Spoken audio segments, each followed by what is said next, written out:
All right, we are back on this fine Tuesday evening. We have the official college football playoff rankings that dropped, and we've got some things to discuss. I think some people would tell you that this conference championship weekend may not be all that interesting because of how they ranked it, but I do think there is some stuff to discuss when it comes to this. I also did make this as well, so we'll be doing game picks for. Um, all the games going forward, including the bowl games. I will try to do them all. We'll do them by week. We'll do Army and Navy. I think I'll release this on Thursday. I'm going to record it tonight, but I probably won't release the video until Thursday. But yeah, we will make a pick on the winner. We'll make a pick against the spread, and we will track it all. Um, just to see if, we've got to have what against the spread? We probably have to be profitable 58%, 59%, and then picking against the straight winner, debatable. That's always very debatable. I don't exactly, that's got to be like 80, 90%. But we also got Josh Pate's power rankings dropped, so we'll quickly run through that. Obviously, go watch his stuff. And you can hear him talk about it. But I did add those into here. Also went ahead and updated a little bit over here. I don't think I missed anything. If I did, someone can tell me, but did remove Tennessee from those who beat Tennessee, which left Vandy with 0 ranked wins against the current CFP top 25. They did not rank Navy for Notre Dame, which I was a bit shocked about, but the way they ranked the group of 5, there really was no spot for Navy. And then they ranked Iowa, which helps Oregon and Indiana. Bumps Oregon's resume up a lot to help their 2 seed or their 5 seed make sense. Still don't love it. Still think Ole Miss has a better resume. You can debate Texas A&M, I guess, with the ranked win, but I don't know. I would still put Texas A&M above Oregon in like my own personal rankings. And then you know, I had BYU at 8. We could argue that with the metrics. Oregon's metrics are always going to put them high, so I think that makes it a little difficult. Also, did up the volume. I know it was a little bit quiet on the last video, but did go ahead and update this portion of the spreadsheet for the quality wins. Georgia Tech did stay ranked, so that helps Georgia. Georgia has 4 wins versus the current CFP top 25. It probably changes my predictions. I think they'll stay. I think they'll stay with a bye, even if Alabama wins. I almost, looking at their resume, they'd have 2 losses to Alabama, which maybe the committee would feel like what's the word I'm looking for? They would feel compelled to put Alabama at 4 with 2 wins over Georgia, but Georgia with by far the most wins against the current CFP top 25. Only Texas can even argue it, and I still really can't believe they ranked Texas above Vandy, and I still think it's hilarious. I really do think this is hilarious. Texas Vandy head to head. Okay, that's really what's pushing Texas above them. Oklahoma, Alabama, we're gonna honor that head to head. Nice, cool. We're all for that. But Notre Dame, Miami, we're not gonna honor that head to head. That head to head doesn't matter. And this will be the first time in the college football playoff history, other than Baylor TCU in 2014, that in the final rankings, we'll see what happens next week, but in the final rankings, that teams with the same record, um, that the team that won the head to head is ranked lower. So this will be the first time for that, which fantastic work, playoff committee. Fantastic work. But let me get off my soapbox. We'll talk about some of the scenarios here. I'll run through Josh Pate's thing here real quick. 1 Ohio State, 2 Indiana, 3 Georgia, 4 A&M. Was kind of surprised about that. 5 Georgia or 5 Oregon, 6 Notre Dame. Notre Dame was lower than I expected for a power ratings. 7 Ole Miss, 8 Alabama, had 9 Texas Tech, 10 Texas, 11 Miami, 12 Oklahoma, 14 Vandy, and then 16 BYU. But this is just power ratings. This is not power rankings, not rankings at all. It's just power ratings. But let's get back to the CFP current rankings. So as you can see, that would put everyone through Notre Dame in. BYU would be your first team out. These should be my light blue, not. There we go. That put BYU and Miami as the first two teams out. You can see, other than Alabama and Notre Dame being flipped, and then Oregon and Texas Tech being flipped, the AP poll and the college football playoff rankings are pretty darn similar. Not a whole lot different. They did go ahead and rank James Madison and North Texas. These at 24 and 25 feel like they just forced them in, that there wasn't anything else to it other than they were going to force them in.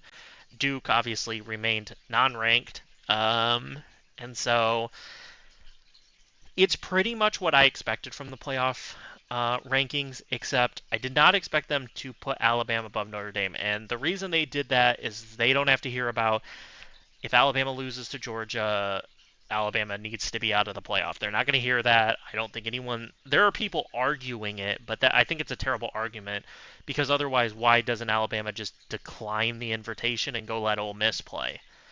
Then Alabama would get to play in the playoff, and Ole Miss can go play them. And if Ole Miss loses, it doesn't really matter because they have one loss, so they wouldn't be kicked out of the playoff. There's also some weird congregation of people that are talking about Texas Tech not getting into the playoff. That is insane.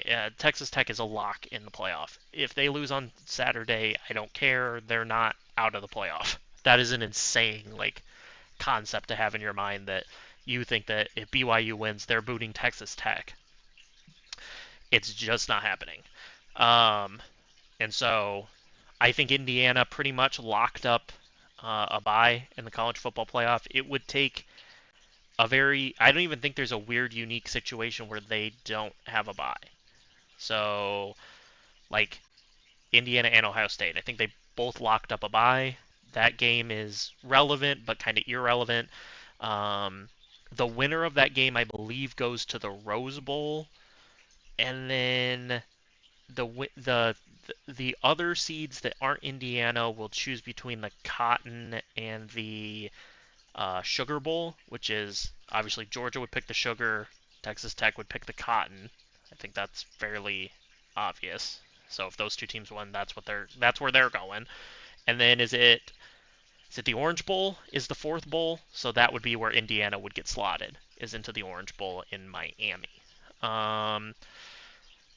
So I think pretty much we're locked into that. Obviously, things could change. Texas Tech loses. I think you get Oregon as the bye, which is kind of crazy. But unless Alabama wins, I think they'd put Alabama above Oregon. But just assume Georgia wins, Texas Tech loses. I think Oregon would get the bye. Oregon would probably go.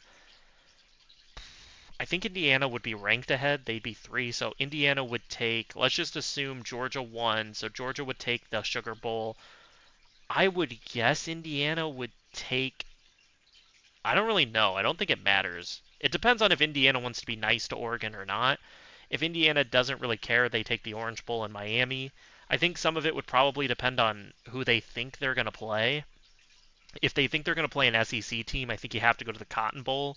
If you think you're going to play Notre Dame, or Notre Dame might be your only choice, then you probably can go to Miami. I don't think it really matters.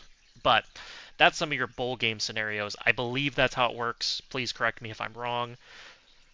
Let's get into a little bit of the chaos scenario here. So people were talking about who gets in if Duke wins and James Madison loses. So I narrowed it down. I think we're down to 2 teams for that spot. I don't think they're giving it to 5-loss Duke. Duke needs a very specific set of circumstances to get them in. If you look at the schedule here, because you would have 8-4 Troy.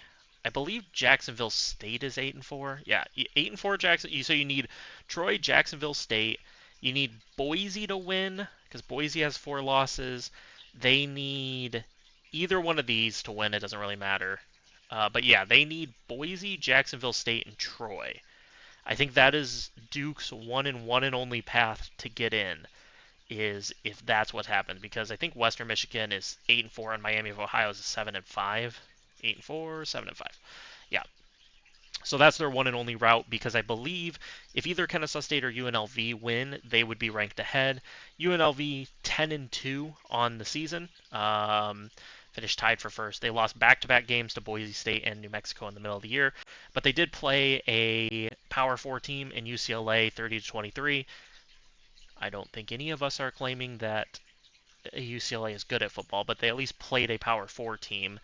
Like, James Madison didn't play a Power 4 team. Some of these teams didn't play Power 4s. So sometimes just playing them is better. They beat UCLA. They didn't just play them. They beat UCLA. Sorry. They beat a Power 4 team. I really think you're looking at UNLV as the representative if they win and Troy beats James Madison. I mean, James Madison is a 23.5 point favorite. I don't really think that's happening, but we can discuss it. And then I think you're looking at Kennesaw State. I think Kennesaw State would get in over Duke, but it would be a question. It certainly would be a question. Jackson, they lost to Jacksonville State, who they're playing, so they could get avenge one of their losses. And then their only other two losses were two Power 4 teams, the number 2 team in the country in Indiana, and then Wake Forest. They lost by 1 point at Wake. So I think you're looking at UNLV would be the first choice in, and then it would be Kennesaw State. Don't love either of those teams getting in the playoff, but that's the world we find ourselves in. I think Ole Miss and Texas A&M are pretty much locked in. They're going to host games. The question for Oklahoma will be, is they really need Alabama to lose? If Alabama wins, they're going to jump Oklahoma, and Oklahoma is then not going to host a playoff game. They are probably going on the road to Texas A&M. Oklahoma needs that home playoff game. Their offense is horrendous. It's all on their defense, so they need the 12th man. They need the home crowd. So they're going to be big Georgia fans this weekend. Alabama, I think you're looking at a bye, or you're looking at the 9 seed. So you're going to go to Oklahoma. You're either going to Oklahoma or you're getting a bye. Those are their two options, I think. I will talk Oregon real quick. Oregon's going to either be the 4, 5, or 6 seed. I think if Georgia loses to Alabama, they're the 6 seed. They're the 5 seed if Georgia and Texas Tech win, and then they are the 4 seed if Texas Tech loses and Georgia wins. I think that's their path to a bye. It's their one and only path to the bye. I think we covered all of the top 9 teams. It's fairly simple there. Notre Dame, I think, is interesting. And they kind of coalesce and tie into BYU and Miami. If BYU wins, I think it's very clear Notre Dame is out. Like that, you want to be a Notre Dame hater. That's who you're rooting for on Saturday. You need BYU to beat Texas Tech, because Texas Tech is not falling below Notre Dame, and BYU would certainly be in. So they have to boot out the 10 seed. Next, the question is for Miami. I think Miami they have 2 routes in. I think that they're the last team that has a chance here. Texas and Vanderbilt are both eliminated. There is no world in which they get in, even though a Georgia win would help the Texas resume, and an Alabama win would help the Vandy resume, but I don't think they're jumping high enough to get in. It's just they would have to jump Miami and Notre Dame, and I just don't think that's happening for either of those teams. So you guys are eliminated. Sorry, probably could have deleted you from the graphic. I think BYU's only route in is win.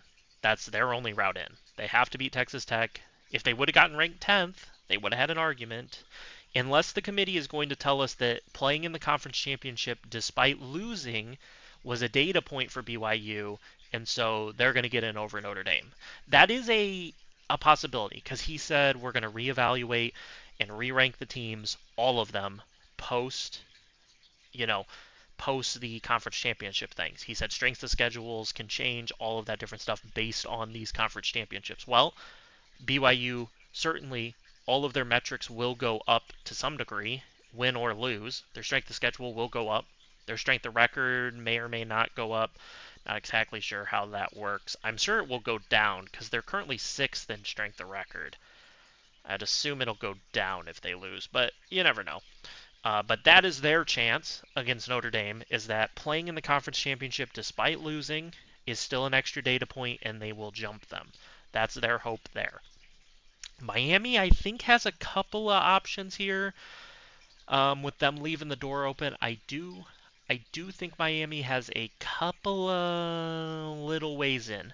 So first, Texas Tech beats BYU and knocks BYU below Miami. Okay, then we've got Notre Dame and Miami right next to each other. Notre Dame at 10, Miami at 11. Are they going to honor the head-to-head at that point, or are they going to continue to ignore it? Are they just going to be flat out strong to the bone? Notre Dame is better than Miami. We want Notre Dame in. I kind of respect that opinion, except I do think head-to-head should matter. We went over this in the last video. I do think head-to-head has to matter. Otherwise, why do we play the games? Why don't we just let Vegas sit down and tell us who would be favored on a neutral field, and we take those 12 teams? Why are we playing football games then? But that's just my opinion. The counter argument is that Miami had a chance to play football and they lost to two 8-4 teams, but at the same time, Notre Dame's best win is a 9-3 team, which is one win and one less loss than the two teams that Miami lost to. So I don't know. I really can't give Notre Dame a whole lot of credit for beating USC and then trash Miami for losing to two 8-4 teams. But whatever. That's whatever. We're moving on. But yeah, I think that's Miami's potential one route in. Miami's potential other route in is Duke. And this is going to sound weird, but Duke beats Virginia, and then the ACC doesn't have a representative. Okay, so then the committee sits down and they argue it out and they talk about it and they're like, hey, we got a cop out here. No, Miami beat Notre Dame. And they think to themselves, well, we'll get an ACC team in there, okay? We'll get one of the Power Fours in there, make sure all four Power Fours are represented. All right, we'll take that head-to-head. We'll say it was the head-to-head all along, and that some of the committee members changed their mind or whatever they want to say. But they say that, they squeeze Miami in over Notre Dame, and they get an ACC team in. Even though Duke is the champion of the ACC, they find a way, they put Miami in. But I think so Miami on Saturday needs to be big Duke fans, and they need to be big Texas Tech fans. Miami is 100% eliminated from getting in if BYU beats Texas Tech. So Miami needs to hope for the miracle, or not the miracle. They need to hope for the favorite to win there in Texas Tech, and then they need a. I don't think they need the Duke thing, but the Duke thing certainly helps them. It helps their case if Duke wins. Because then the committee has to sit there and think, well, do we need a Power Four champ? Do we need a Power Four representative from the ACC? We can easily get one in. Miami's sitting right there. I think that's their one way in. For everybody else, I think it's pretty easy. Virginia, win and get in. That's nice and easy. No problems there. Tulane, North Texas, win, get in. No problems there. We get ourselves in that way. James Madison, pretty simple. You need Duke. Clearly, by how they rank these, I don't think it matters if James Madison wins 3-0 or 500-0. It doesn't really matter. Tulane or North Texas is gonna be the Group of 5 representative. So James Madison, you got to be the biggest Duke fans on earth. And the positive for them is on the schedule. They play on Friday.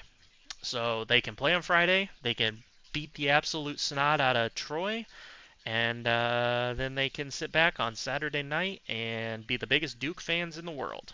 And lucky for them, it's in Charlotte, North Carolina, so guess who's closer to home? Good old Duke.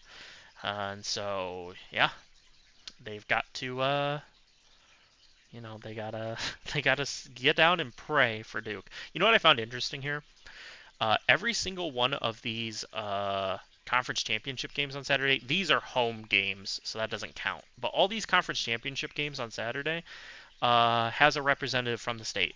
Arlington, Texas, Texas Tech, Detroit, Michigan, Western Michigan, Atlanta, Georgia, Georgia, Indianapolis, Indiana, Indiana, Charlotte, North Carolina, Duke. Found that interesting. So yeah, I mean, there's not a whole lot of like massive chaos scenarios here because Vandy and Texas are eliminated. I just I don't think they're relevant to the conversation anymore. I don't think they're so relevant that I'm going to go through here and we're going to put a slash through all their numbers like that. We're not going to delete them off the sheet, but we'll slash them out here.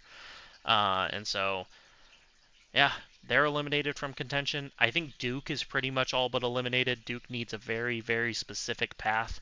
Uh, and I really don't think that path is all. I mean, I don't think it's possible almost. I mean, they need a 23.5 point favorite to lose. They need a 2.5 point favorite to lose. They need a 4 point favorite to win. And then they need to themselves, a 3.5 point dog, win. I don't know. Throwing that in a you could throw that in a parlay. That'd be a fun little parlay. Troy money line, Kennesaw State money line, or sorry, Jacksonville State money line, um, Boise State money line, and Duke money line. Let's go to DraftKings. Let's see what that is on a good old DraftKings. What odds do we get on that? It's got to be crazy because of Troy. So Troy, we need Kennesaw State, we need Boise, and we need Duke. Oops, I clicked the wrong thing. Duke. Nice plus 9,554. All right. What is Duke to make the playoff? Do we have that as an option on here? Futures. That's not playoff. Duke is only plus 2,000 to make the playoff. Hey, fire up this parlay, baby. If you want Duke to make the playoff, fire up this parlay. Because that's the only way they're making it. Unless you want to believe that they don't actually need Boise and Kennesaw to win, let's get rid of them. Your odds are still better. Plus 3,500. They 100% need Troy to win. I don't think that's an argument. Don't think it's a conversation. They 100% need Troy to win. And then they got to win, obviously. Plus 3,500. Look at that. That's so interesting to me. Plus 150 for James Madison. That's so interesting to me. Why can't I bet North Texas and them to make it? BYU plus 400 is a terrible bet. What are they to win? 410. Just take them on the money line. What kind of garbage is that, DraftKings? At least make a match. Like, what the? Miami at plus 650 is so mid. UNLV plus 3,000 is interesting, even though their way to get in is. I mean, it's probably similar to. It'd probably be. No, it's gonna be like plus. It's gonna be like plus 11,000 because they're underdogs. That's a terrible line. Miami at plus 650 is crazy because their sequence of events requires. I don't know. Let's see. I'll wrap this up, but so for Miami to make it, they need Texas Tech to win. Is that really all they need? They need Texas Tech to win, and then they need to win the argument. So, like, I don't know. I can't even, like, quantify that. I cannot quantify that.